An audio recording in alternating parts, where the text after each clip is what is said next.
Car రెంట్‌కి తీసుకుని సరదాగా బయటికి వెళ్ళాలనుకుంటున్నారా? అయితే వెంటనే ఈ నెంబర్‌కి కాల్ చేయండి. నమస్తే, వెల్కమ్ టు సుమన్ టీవీ. ప్రస్తుతం మనతో పాటు ఉన్నారు digital market trainer Sushmita Madhu గారు. మేడంతో మాట్లాడదాం. నమస్తే మ్యామ్. నమస్తే. ఫేక్ ఎక్స్పీరియన్స్, చాలా మంది జాబ్కి వెళ్ళాలనుకున్నప్పుడు ఖచ్చితంగా ఎక్స్పీరియన్స్ అడుగుతారు. వీళ్ళు కూడా ఎక్స్పీరియన్స్ చెప్పాలి, నేను పలానా దగ్గర ఇన్ని సంవత్సరాలు చేశాను అని. మరి వీళ్ళ దగ్గర ఎక్స్పీరియన్స్ ఏమి ఉండకపోయినా కూడా ఫేక్ గా క్రియేట్ చేసుకుని పెట్టుకుని వెళ్తారు. సరే, జాబ్ వచ్చేసింది, మరి తర్వాత వాళ్ళకు వచ్చేటువంటి ప్రాబ్లమ్స్ ఏముంటాయంటారు? Usually fake experience 3 years to 5 years use చేస్తారు మార్కెట్లో. నా మీరు ఒకసారి ఆలోచించండి నవీన, ఒక క్యాండిడేట్ అతనికి ఏం ఎక్స్పీరియన్స్ లేదు, 5 years or 3 years ఎక్స్పీరియన్స్ పెట్టి ఒక కంపెనీలో వెళ్ళాక వాళ్ళ వర్క్ ఆఫ్ స్టైల్ కూడా అలాగే ఉంటుంది కదా, ఒక ఫ్రెషర్ లాగానే పనిచేస్తారు కదా. ఒక ఫ్రెషర్ యూజువల్లీ స్లోగా వర్క్ చేస్తారు, నేర్చుకుంటూ చేస్తారు. ఒక 5 years జెన్యున్ గా ఎక్స్పీరియన్స్ ఉన్న వాళ్ళు కొంచెం ఫాస్ట్ గా వర్క్ చేస్తారు. నా ఈ ఫేక్ ఎక్స్పీరియన్స్ పెట్టి వెళ్ళిన వాళ్ళు కంపెనీస్ లో వెళ్ళగానే వాళ్ళ టీమ్ మెంబర్స్ అయినా, వాళ్ళ టీమ్ లీడర్స్, లేకపోతే వాళ్ళ మేనేజర్స్ కి వాళ్ళ వర్క్ చూసి ఈజీగా అర్థమైపోతుంది ఈ పర్సన్ ఫేక్ ఎక్స్పీరియన్స్ పెట్టి వచ్చారు. ఎందుకంటే వాళ్ళ స్పీడ్ ఆఫ్ వర్క్ అలా ఉంటుంది కాబట్టి తెలిసిపోతుంది. నా కొన్ని కంపెనీస్ లో అంటే వాళ్ళు రిపోర్ట్ కూడా చేసేస్తారు, హెచ్ఆర్స్ కైనా లేకపోతే వాళ్ళ ప్రోడక్ట్ లీడ్, వాళ్ళ హైయర్ అథారిటీస్ కి వాళ్ళు కంప్లైంట్ కూడా చేసేస్తారు, రిపోర్ట్ కూడా పంపిస్తారు. నా ఈ కంప్లైంట్స్ వల్ల అంటే వాళ్ళ ప్రాజెక్ట్ వర్క్ డిస్టర్బ్ అవుతుంది, లేకపోతే వాళ్ళు అంటే అన్నెసెసరీ సిచ్యువేషన్స్ క్రియేట్ అవుతుంది. ఈ రీజన్స్ వల్ల కూడా కొందరికి జాబ్ నుంచి తీసేయడం జరుగుతుంది పర్ఫార్మెన్స్ బేసిస్ మీద.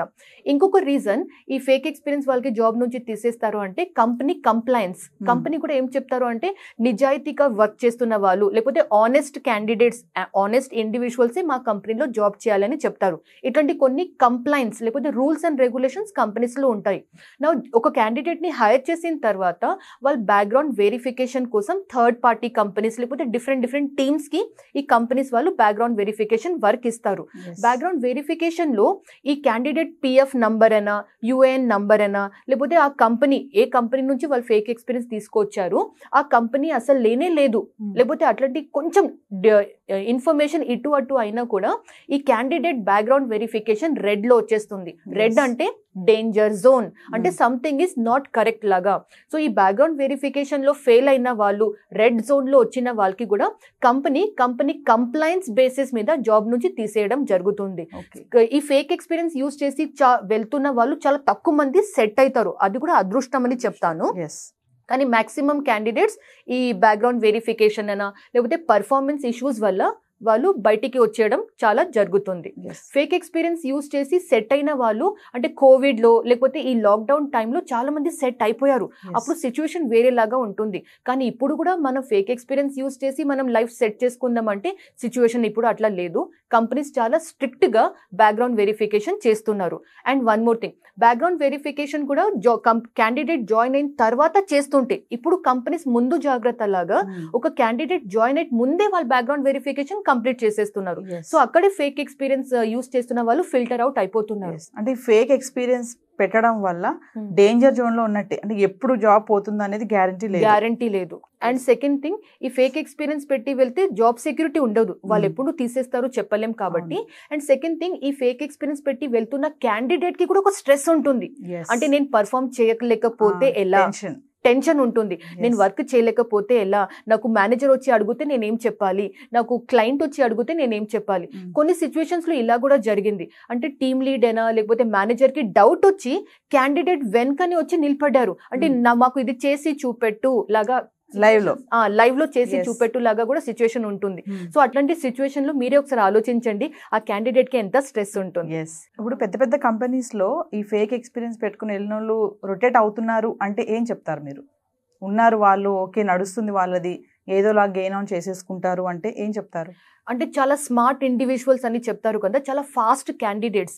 అంటే ఫేక్ ఎక్స్పీరియన్స్ పెట్టి వెళ్ళారు, ఇంకా లోపల వెళ్ళాక వాళ్ళు సస్టైన్ అవుతున్నారు. అంటే వాళ్ళు ఫాస్ట్ ఉన్నారు, ఇంకా కొంచెం వాళ్ళకి హెల్ప్, కొంచెం వాళ్ళకి ట్రైనింగ్ తోని వాళ్ళు క్యాచ్ చేసి వాళ్ళు వర్క్ నడిపిస్తున్నారు.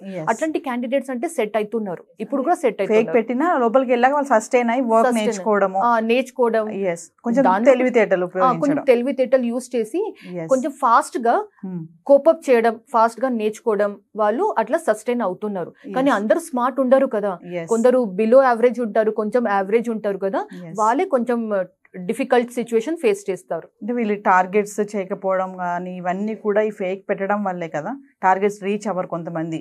ఎప్పుడు ఎంతసేపు బాస్ తో తిట్లు తినడము ఇట్లాంటి చేస్తా ఉంటారు, లీవ్స్ పెడతా ఉంటారు, అంటే చెయ్యలేక ఏం చేయాలో అర్థం కాక లీవ్స్ పెట్టడం, దాన్ని అలా ప్రొలాంగ్ చేసుకుంటూ వెళ్తారు. ప్రొలాంగ్ చేయడం, ఇంకా కొన్ని సిచ్యువేషన్స్ లో అంటే ఫేక్ ఎక్స్పీరియన్స్ యూస్ చేస్తున్న వాళ్ళు వర్క్ ఫ్రమ్ హోమ్ డిమాండ్ చేయడం, అది కూడా చాలా జరుగుతుంది. ఓకే, ఎందుకంటే వాళ్ళు వర్క్ ఫ్రమ్ హోమ్ చేస్తూ ఇంకొక పర్సన్ దగ్గర నుంచి జాబ్ సపోర్ట్ తీసుకుంటారు. ఓకే, సో వాళ్ళకి యాక్చువల్లీ శాలరీ, కంపెనీ శాలరీ ఇస్తుంది 1 lakh rupees.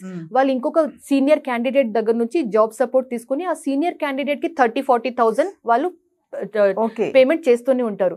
సో వాళ్ళకి 60-70,000 బెనిఫిట్ ఉంటుంది. కాబట్టి ఈ ఫేక్ ఎక్స్పీరియన్స్ యూస్ చేస్తున్న వాళ్ళు మాక్సిమం వాళ్ళు వర్క్ ఫ్రమ్ హోమ్ జాబ్స్ కోసమే చూస్తూనే ఉంటారు. అంటే వేరే వాళ్ళ సపోర్ట్ తీసుకొని వర్క్ చేయించుకుంటారు. Exactly, work from home base మీద పెట్టేసుకొని. ఎగ్జాక్ట్లీ. కానీ కంపెనీస్ కూడా ఇప్పుడు చాలా స్మార్ట్ అయిపోయారు. వాళ్ళు హైబ్రిడ్ మోడల్ పెట్టుకున్నారు, లేకపోతే మీరు కంపల్సరీ ఆఫీస్ లో వచ్చి వర్క్ చేయాలి, వర్క్ ఫ్రమ్ ఆఫీస్ అని రూల్ పెడుతున్నారు. సో ఫేక్ క్యాండిడేట్స్ వల్ల అరే నేను ఆఫీస్ లో వెళ్ళిపోతే నేను దొరికిపోతాను, సో వాళ్ళు జాబ్ నుంచి రిజైన్ చేయడం కూడా చాలా జరుగుతుంది. మామూలుగా ఇప్పుడు జాబ్ కి వెళ్తున్నప్పుడు ఎక్స్పీరియన్స్ లెటర్ చూస్తారు కదా, అది ఫేక్ గా రియల్ అని ఎలా తెలుస్తుంది వాళ్ళకి అసలు? అంటే అదే టైంలో చూడరా మామూలుగా కంపెనీస్ బ్యాక్గ్రౌండ్ వెరిఫికేషన్ చేసేటప్పుడు ఈ పర్సన్ ఒక కంపెనీలో వర్క్ చేసి వచ్చారు, ఆ కంపెనీ ఎగ్జిస్టింగ్ ఉందా లేదా చెక్ చేస్తారు. అది ఒక ప్రైవేట్ లిమిటెడ్ కంపెనీనా, లేకపోతే అది ఒక స్టార్ట్అప్ కంపెనీనా, కొంచెం వాళ్ళ వెబ్సైట్ చూసినా, వాళ్ళ LinkedIn company page, different tactics ఉంటాయి. దీంతోనే వాళ్ళు ఫైండ్ అవుట్ చేస్తారు ఈ కంపెనీ ఎగ్జిస్టింగ్ ఉందా లేదా. ఫస్ట్ థింగ్ వాళ్ళు ఇది కూడా చూస్తారు, ఆ కంపెనీకి లొకేషన్ ఉందా లేదా, అంటే ఒక ఫిజికల్ ఆఫీస్ లొకేషన్ ఉందా లేదా, ఇది చెక్ చేస్తారు. నెక్స్ట్ థింగ్, కంపెనీ అంటే ఫిజికల్ లొకేషన్ ఉంది, కంపెనీకి అడ్రస్ ఉంది అంటే ఈ పర్సన్ ఏ పర్సన్ జాయిన్ అవుతున్నారో ఆ పర్సన్ది ఆధార్ కార్డ్ నెంబర్తోని వాళ్ళు యూఏఎన్ నెంబర్ ఫైండ్ అవుట్ చేయడం, వాళ్ళ పిఎఫ్ డీటెయిల్స్ ఫైండ్ అవుట్ చేయడం, ఇవి అన్ని యాక్టివిటీస్ కూడా చేస్తారు. సో ఈ some of the other reason వల్ల సపోజ్ ఒక కంపెనీకి తెలిసింది అనుకోండి, ఈ పర్సన్ పెట్టిన ఇన్ఫర్మేషన్ అది కరెక్ట్ కాదు, వాళ్ళు అక్కడే ఫిల్టర్ అవుట్ అయిపోతారు. ఇమీడియట్లీ వాళ్ళకి తీసేయడం జరుగుతుంది. ఎగ్జాక్ట్లీ. Thank you.